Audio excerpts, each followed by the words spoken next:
E aí, meu povo, como vocês estão? Hora de começar mais uma vez com mais um conteúdo de biologia que vai cair nas provas de vocês e que vai servir de base para conteúdos que vêm nas nossas discussões vindouras, nas discussões que vêm mais à frente.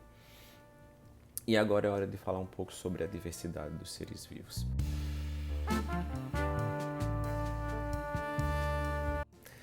Nesse momento, a gente tem que começar a pensar sobre origem.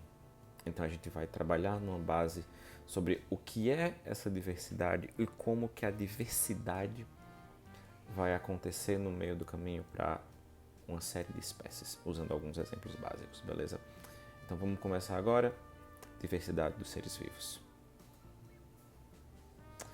Pensa assim, pessoal. Primeiro eu tenho que pensar sobre a lógica da palavra. O que é diversidade? Pensando nisso, estou falando em biologia, claro. Vamos imaginar um ambiente e esse ambiente tem animais. Pensa numa floresta. E essa floresta vai chegar para você, eu vou te falar que nessa floresta eu vou ter 2.000 animais, certo? 2.000 é um bom número, claro, dependendo do tamanho da floresta. Para uma floresta pequena, posso falar que 2.000 é um número razoável de animais para uma pequena mancha florestal. Só que aí eu vou perguntar a você uma coisa. São 2.000 mamíferos, ok? Beleza, 2.000 mamíferos já é um número um pouco mais razoável, mas mamífero, dependendo da espécie, um bicho mais de maior porte é um pouco mais difícil. Eu tenho 2.000 tatus. Em outra situação, eu tenho 2.000 mamíferos, mas de 50 espécies diferentes. No primeiro ambiente, aliás, no segundo ambiente, quando eu tenho 50 espécies diferentes, eu tenho aí sim um ambiente diverso. 2.000 tatus por si só não formam um ambiente tão diverso. A diversidade tem a ver um pouco com a diferença.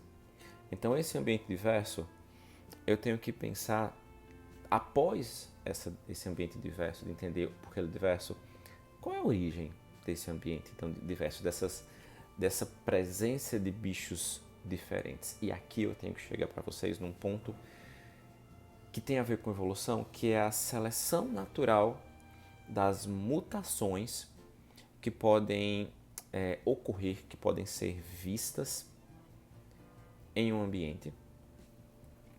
E essas mutações, elas vão gerar indivíduos com o que eu vou chamar de um pool reprodutivo diferente. O que é esse pool reprodutivo?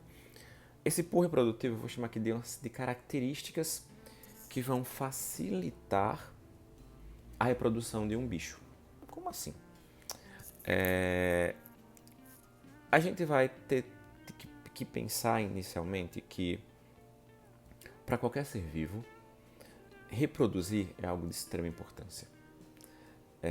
Pensa em seres vivos como elementos que são programados a ter filhos, a pegar o seu material genético e passar para outras gerações. Qualquer característica que facilite essa reprodução é uma característica que pode ser selecionada positivamente.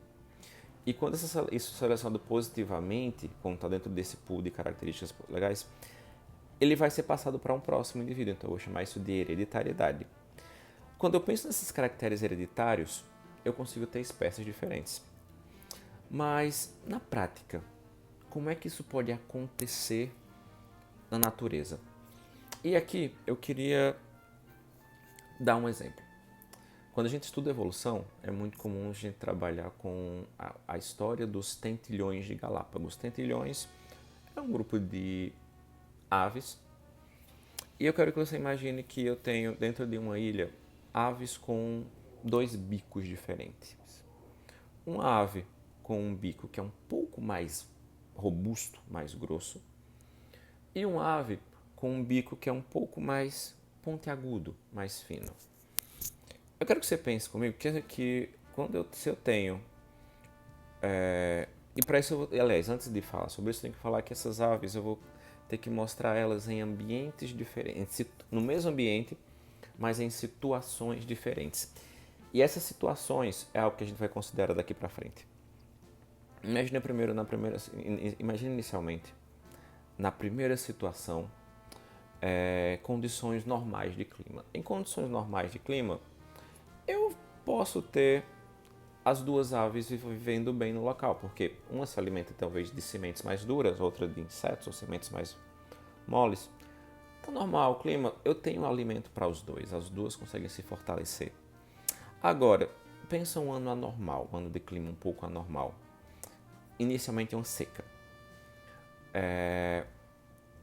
Se na seca eu deixo de ter alimentos, frutos um pouco mais moles e eu tenho frutos mais duros, sementes resistentes, esse indivíduo de bico mais grosso vai resistir melhor. Então é mais fácil ele se alimentar para ter uma prole, para ter filhos.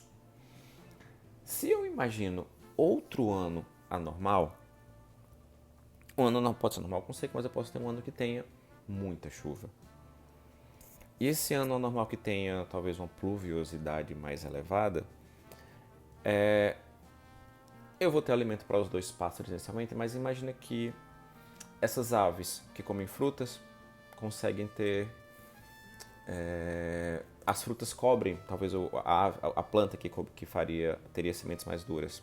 Então a ave que come fruta tem mais vantagem em comparação à outra. Então qual das duas tu acha que vai ter mais filhos?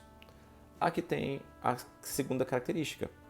Então isso vai facilitar a reprodução e toda vez que eu vou ter alguma característica que beneficie ou que possa beneficiar a reprodução, essa característica pode ser selecionada. E como vocês viram, faz um grande traço nesse pode, porque não é regra.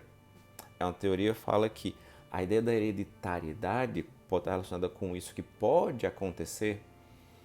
E quando acontece, ela pode ser selecionada dando origem a um processo em que uma espécie, eu tenho aquela espécie, esse ambiente sendo modificado, selecionando uma característica, ela pode dar origem a espécies diferentes. A gente vai estudar mais posteriormente os processos de separação dessas espécies.